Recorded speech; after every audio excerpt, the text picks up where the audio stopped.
नमस्कार मित्रों। तो आज हम बात करेंगे कि बीए के बाद कौन कौन से कोर्सेज हमारे लिए अच्छे होंगे जिनको करने से हम अपना फ्यूचर जो है ब्राइट कर पाए।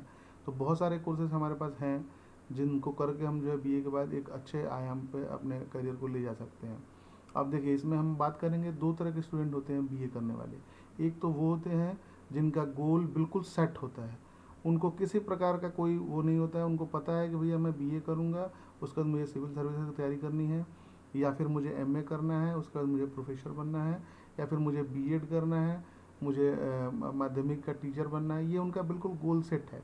और बहुत सारे बंदे ऐसे हैं, बल्कि 70% बच्चे ऐसे हैं जो इंटरमीडिएट तक उनका गोल सेट नहीं रहता। उनको पता नहीं है, इंटरमीडिएट कर लिया, पास आउट हुए, अब एकदम से प्रेशर आएगा अब क्या करें। अब उनको समझ में आता नहीं है, तो वो बीए में एडमिशन ले लेते हैं। जब बीए में एडमिशन ले लेते हैं तब उनको जो है करियर का भय सताने लगता है कि अब मैं क्या करूँगा, अब तो मैं बीए में आ गया, अब तो मैं टेक्निकल रहा नहीं, अब क्या करूँगा इसको करने के बाद। अब कहीं ऐसा ना हो कि मेरा करियर ब्लॉक हो जाए, मतलब इस तरह की चीज़ें उनके मन में आती हैं, फिर वो परेशान होते हैं। तो उनके लिए ये वीडियो है। देखिए, बिल्कुल निराश होने के, बहुत सारे ऐसे कोर्सेज हैं बीए के बाद जो कि आप अपने करियर को एक अच्छा आयाम दे सकते हैं। तो देखिए, बीए के बाद क्या क्या कर सकते हैं, क्या क्या पॉसिबिलिटीज़ हैं, वो अपने कैलिबर के हिसाब से आपको चुनना है, मैं आपको बता रहा हूँ। तो बीए के बाद जो है पहला कोर्स होता है कि पहली प्राथमिकता है कि अब बहुत लोग एमए करते हैं। अब एमए करने से फ़ायदा क्या होता है, बीए में मान के चलो कि जो भी यूनिवर्सिटियाँ हैं, जैसे कुछ यूनिवर्सिटियाँ जो हैं आपको बीए ऑनर्स करवाती हैं, एक सब्जेक्ट में स्पेशलाइजेशन उसी में करवा देती हैं। और नहीं तो जनरली क्या होता है कि 3 सब्जेक्ट आपको लेने पड़ते हैं बीए में, वो अपने इच्छा के अकॉर्डिंग आप लेते हैं। अब उनमें से कोई एक सब्जेक्ट जिसको पढ़ के आपको अच्छा लगता है या फिर उसमें आपका इंटरेस्ट है, तो उस सब्जेक्ट का चुनाव करते हैं आप एमए में, है ना। तो उसमें आपको जो है, जैसे एमए मतलब फुल फॉर्म हो गया मास्टर ऑफ आर्ट्स। तो उस एक पर्टिकुलर उन तीनों में से एक सब्जेक्ट को आप लेंगे जिनको कि आप उसमें मास्टरी करेंगे, मतलब 2 साल का ये एम होता है, तो 2 साल तक आप उसी सब्जेक्ट को पढ़ेंगे तो ऑब्वियस सी बात है उसमें मास्टर हो जाएंगे। फिर अगर आपका जैसे बीए करते करते आपका मन बदल गया कि भाई आप चाहते तो नहीं, हम बहुत बढ़िया, हम तो जो है प्रोफेसर बन सकते हैं इस सब्जेक्ट में, इस सब्जेक्ट में मेरी पकड़ अच्छी है, इंटरेस्ट है, तो आप जो है उस सब्जेक्ट को लेकर के एमए करते हैं और ऑब्वियस सी बात है मेहनत करते हैं। फिर आपके बाद जो है उसके बाद आप जेआरएफ का एक फॉर्म होता है, वो आप मतलब देते हो, एग्ज़ाम देते हो। अगर आपने क्वालिफाई कर लिया तो फिर आप समझ लो कि आप प्रोफेसर बन गए। जिस दिन आपने क्वालिफाई कर लिया समझ लो आप प्रोफेसर बन गए, क्योंकि उसी दिन से आपको जो है, जैसे क्वालिफाई किया, गवर्नमेंट आपको स्टाइपेंड देना शुरू कर देती है और किसी न किसी कॉलेज में जो है आपका हो जाएगा 100%। तो ये होता है कि जिनको प्रोफेसर वगैरह बनना होता है उनका गोल सेट होता है, आगे जो है पीएचडी करना है, मतलब जो भी जो है उनका इंटरेस्ट आ गया तो वो एमए कर सकते हैं।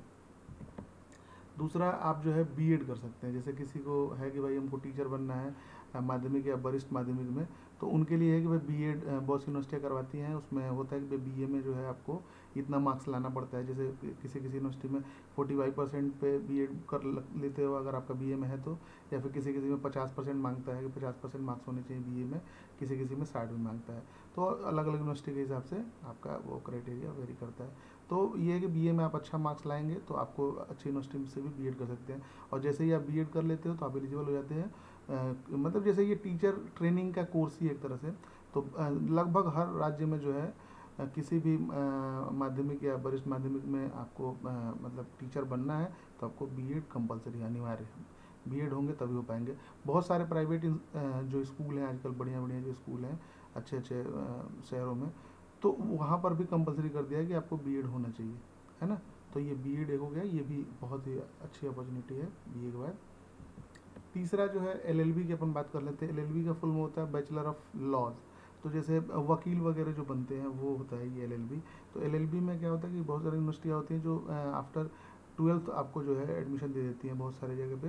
12वीं के बाद आप जो है एलएलबी कर सकते हैं, लेकिन वो 5 साल का होता है। और बहुत सारी यूनिवर्सिटियाँ होती हैं जो आपको बीए के बाद जो है तो उसमें 2 साल का छूट हो जाता है, 3 साल का आपका ये कोर्स रह जाता है। तो अगर आप एलएलबी कर लेते हो तो एलएलबी करके आप जो है वकील बन सकते हो। उसके लिए जो बार एसोसिएशन से लाइसेंस आपको मिल जाएगा, फिर आप अपना प्रैक्टिस कर दोगे, फिर आप जो है लॉयर बन जाओगे। और अगर आपने एलएलबी कर लिया है तो मुंसब मजिस्ट्रेट वगैरह का भी एग्ज़ाम दे करके आप वो बन सकते हो। आप जज भी बन सकते हो अगर आपने एलएलबी करा है, तभी आप इन सब चीज़ों का एग्ज़ाम दे पाओगे। और इनफैक्ट आजकल प्राइवेट सेक्टर में भी एलएलबी की बहुत डिमांड है। हर प्राइवेट फॉर्म में जो बड़ी बड़ी कंपनियां हैं या बैंक सेक्टर है, कोई भी सेक्टर है, तो वो अपना मतलब लीगल एडवाइज़र रखती हैं। कोई भी लीगली कुछ भी करना होता है तो उनको एक हायर करना होता है, तो वहाँ पर भी बहुत सारे लॉयर की हायरिंग होती है। तो ये भी एक बहुत बढ़िया अपॉर्चुनिटी है तो बीए के बाद ये भी आप कर सकते हो। और आप बिल्कुल निराश ना हो, प्रोफेशनल डिग्री भी आपके लिए है। अगर आप बीए कर लियो तो बिल्कुल निराश होने की, आप चाहो तो एमबीए भी कर सकते हो अगर आपका इंटरेस्ट है, आपका कम्युनिकेशन वगैरह अच्छा है, आप चाहते हो कि मतलब एक अच्छा प्रोफेशनल मतलब लाइफ स्टैंडर्ड को सेट करना, तो आप एमबीए कर सकते हो। इवन एमसीए भी कर सकते हो अगर आपका इंटरमीडिएट मैथमेटिक्स से रहा है और किसी कारणवश आपने जो है बीए ले लिया है, तो बिल्कुल निराश होने की जरूरत नहीं है। अगर आपका इंटरमीडिएट मैथ से रहा है तो आप एमसीए भी कर सकते हो, एमएससी कंप्यूटर साइंस से भी कर सकते हो और एमएससी इंफॉर्मेशन टेक्नोलॉजी से भी कर सकते हो। बहुत सारी यूनिवर्सिटियाँ आपको ये सुविधा देती है। तो अगर यही है दी गई जानकारी, अगर हमारी अच्छी लगती हो दोस्तों तो इस वीडियो को लाइक करें, शेयर करें। Thank you.